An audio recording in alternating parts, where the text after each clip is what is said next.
Hello, my name is Janice B. Gordon. This is Scale Your Sales podcast.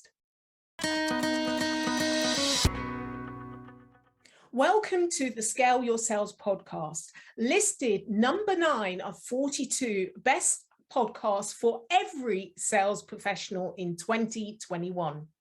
I am Janice B. Gordon, the customer growth expert, recommended by LinkedIn as one of 15 innovative sales influencers to follow in 2021.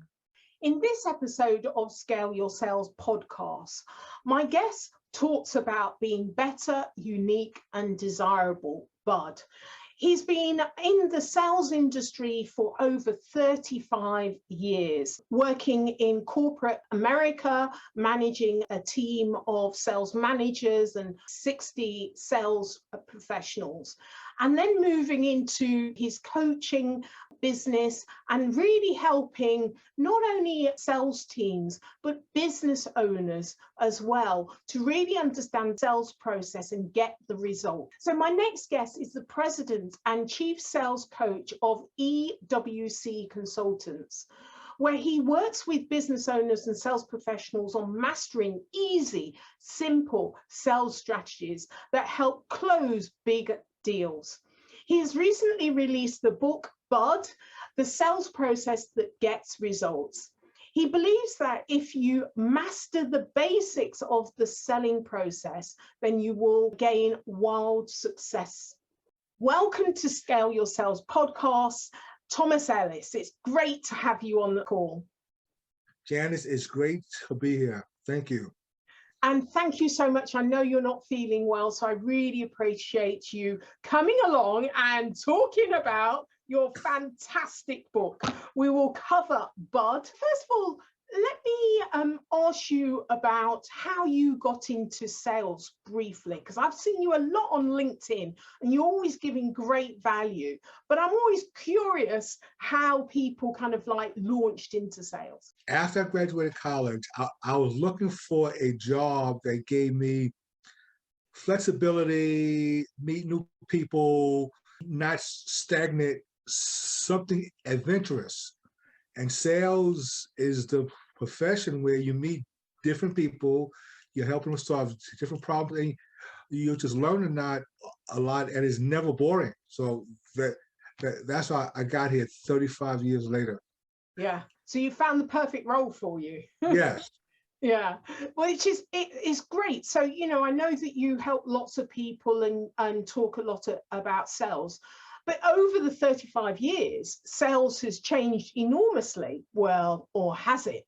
So my question is, do you think that for B2B sellers, it's shifted enough to be buyer and customer centric? If we stick to the basics of helping the customer, then it should always be buyer centric.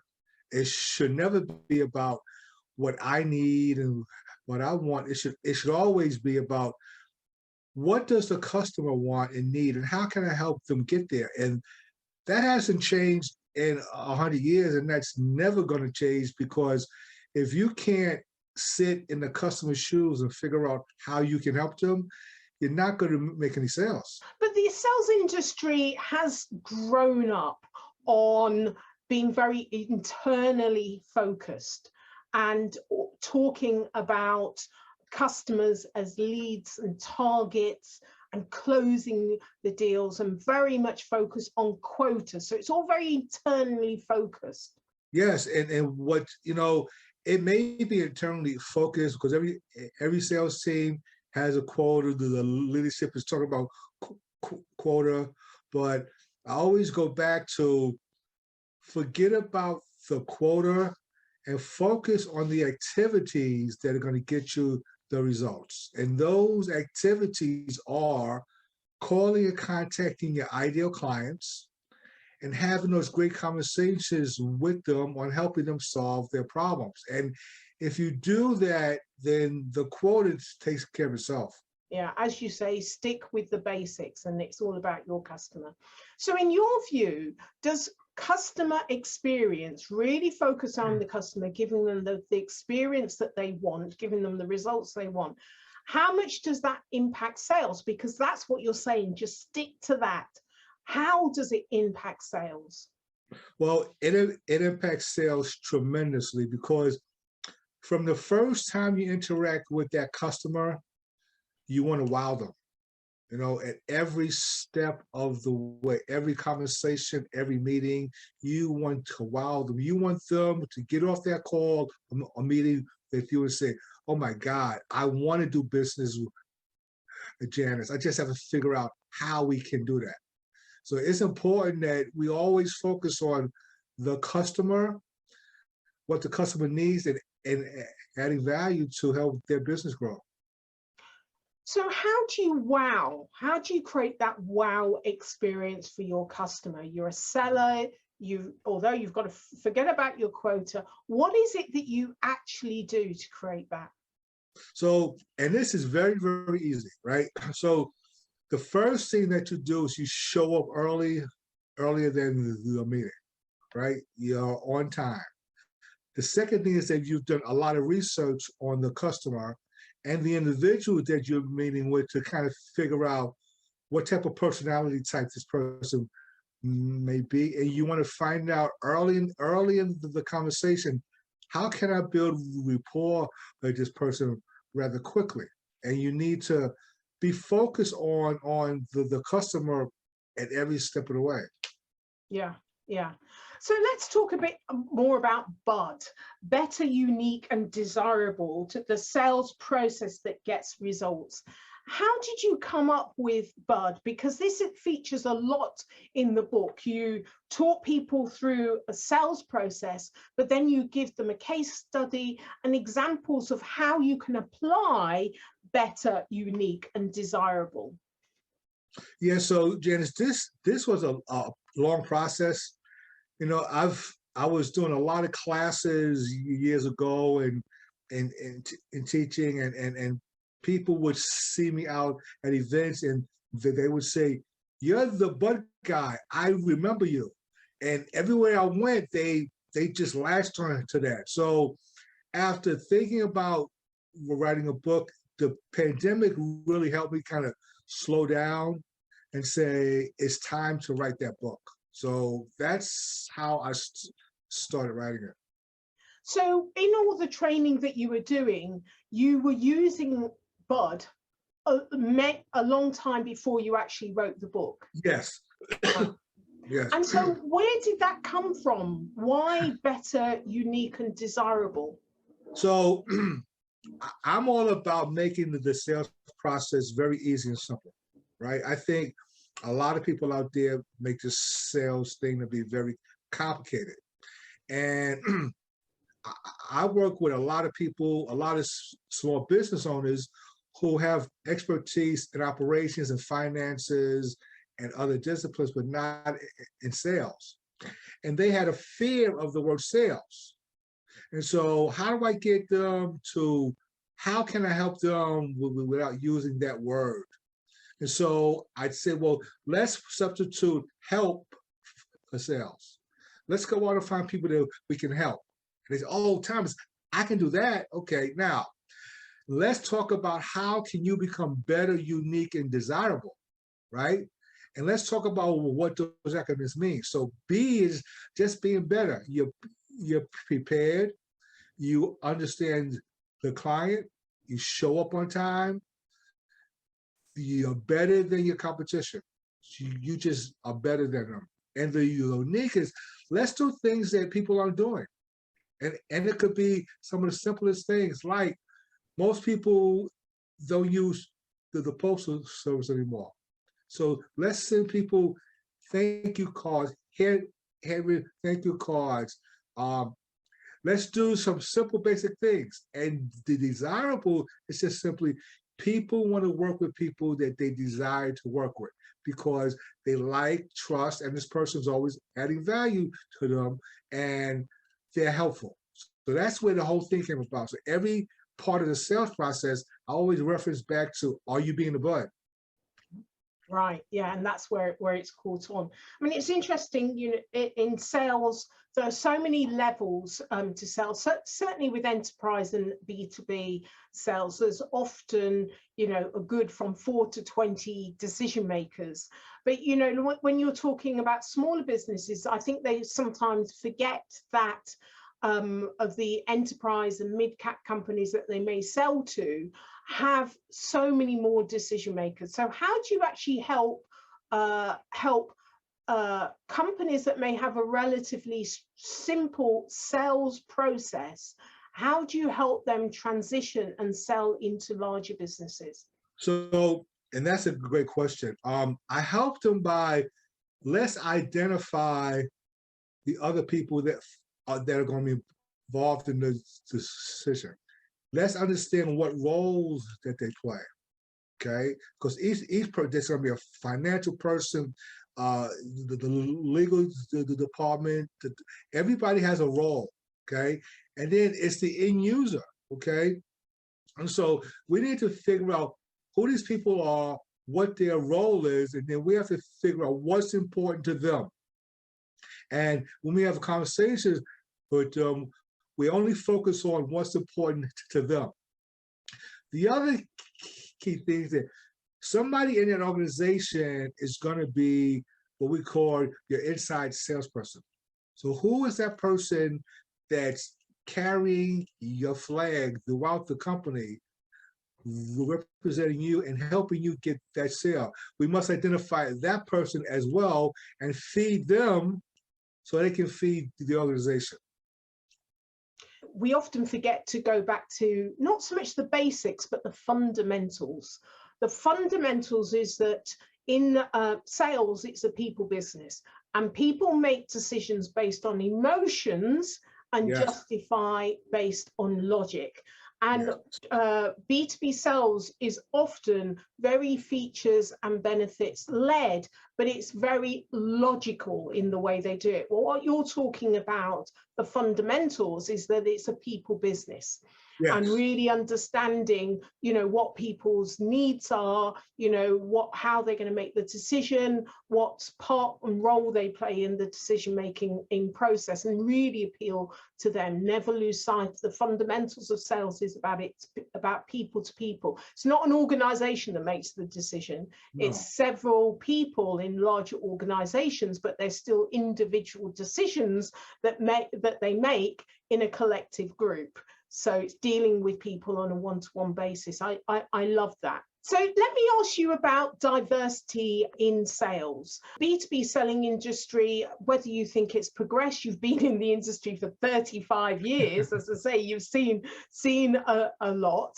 So whether you think the industry that you're in, the coaching that you do, the work you do with sales organizations, whether you feel that there has been some real progress or whether it is still a way to go. I still say it's a long way to go. I started in sales 35 years ago. It's still, in many cases, it's just like it was back then. In many cases, it's not. But as a whole, we have to get better. When I was in corporate America, and I ran a substantial sales organization. I had 6 managers and 60 sales reps. And my mantra to my sales managers were to diversity, right? I said, I want to see people that represent the customers that we serve. And so if you can't do that, then that's not helping us, because we have to do it, right? And so my managers, I ended up having the most diverse sales organization in the company, and it became a best practice. But Janice, that has to happen from the heart, right? I mean, you can't dictate the diversity and inclusion. You can't mandate that. It has to come from the heart. And if people truly believe that's the right thing, then they'll do it. If you force people to do it, then they're going to do it haphazardly, and they're not going to do it because it's something that is heartfelt. So how do you change that? It's, you know, the stats that's been used that, you know, diverse teams are more profitable teams. And, you know, really, it's fairness. It's about equity. It's the right thing to do. Yes, there is a financial motive. So if the leaders in the organization doesn't have the heart, nothing really changes. No, it's never going to change. You can't change that. You cannot change that. So there needs to be new leadership. That's how that changes. You can't make people do something that they truly believe they ought to do. You know, they just don't see it. So new leadership the leadership must change. Yeah. You know, that's quite brutal. I know. New leadership, out with the old, in with the new. I like to keep it real because I've been in this, industry for a long time. Yeah. I've seen things. If I didn't have it in my heart to say this is the right thing, my organization would not be diversified. You know, so it has to be heartfelt. And you have to do it because you want to do it. Yeah, it's the right thing, but do you want to do that? Do you believe that other ethnicities can add value to your organization? Do you think that they can bring you ideas and concepts that you may not think about? The data says it all. When you have a diverse team, they perform better. But the leadership doesn't care about that. They're stuck in the way that they think, and unfortunately, they never change. Do you know what, Thomas? I'm really feeling you, and I like that. You know, you want to keep it real, really. In that, we often see organisations with their rhetoric of changing things, but when you actually look beyond the first page of the website where they've got a diversity of images, when you look to their board and their leadership team, that hasn't changed in the last 5 years. So, you know, it's about being intentional. And it's got to be part of, I think, the organization's values. It's got to be part of their fundamental values and missions. This is the way we want to be. This is our organizations. And it's interesting that the millennials down to Generation Z, there is a war on talent. And if your organization doesn't fit with the values of many of these younger, talented people, they're not interested. So, you know, you're going to continue to lose the war on talent to get the best people to join your organizations. So I think there's a crunch kind of really coming through at both ends. And I hope that there is more than rhetoric. But, you know, it's something that I talk about a lot on Scale Your Sales podcast, because I really do think that it's pretty fundamental to sales is business. Sales is core to business. It's the engine to business. And if you want to change business, then it's a great area to start with, the thing that keeps the business moving and motoring and going forward, the fuel, which is the sales. And I know that marketing and other departments might not agree with me, but that's where I'm starting with it, and I want to see the change, and we need to keep talking about it. So I really honour you for being real about it. I can see it, but I'm fed up with the rhetoric. Let me just add, because I say it because in 2 major corporations that I work for, they pulled me aside once and they said, they're going to put you, be mentored so you could be on the fast track, right? In two organizations, I was one of few Black managers, the directors, and they pulled me and said, well, we're going to give you a mentor. So, but it was rhetoric because the person that was mentoring me didn't want to do it, right? Yeah. So in both cases, I've lived that in 2 large organizations where they say, oh, we're going to help these minorities. So they picked out a bunch of us and did these classes and stuff, but it was rhetoric. Yeah. And I think that organizations, when they say they often have gender initiatives, and so you have women's groups in larger organizations. And so, the women's group, it's great because you find other buddies and you can share your stories, and, you can find real kind of other supporters within the organization.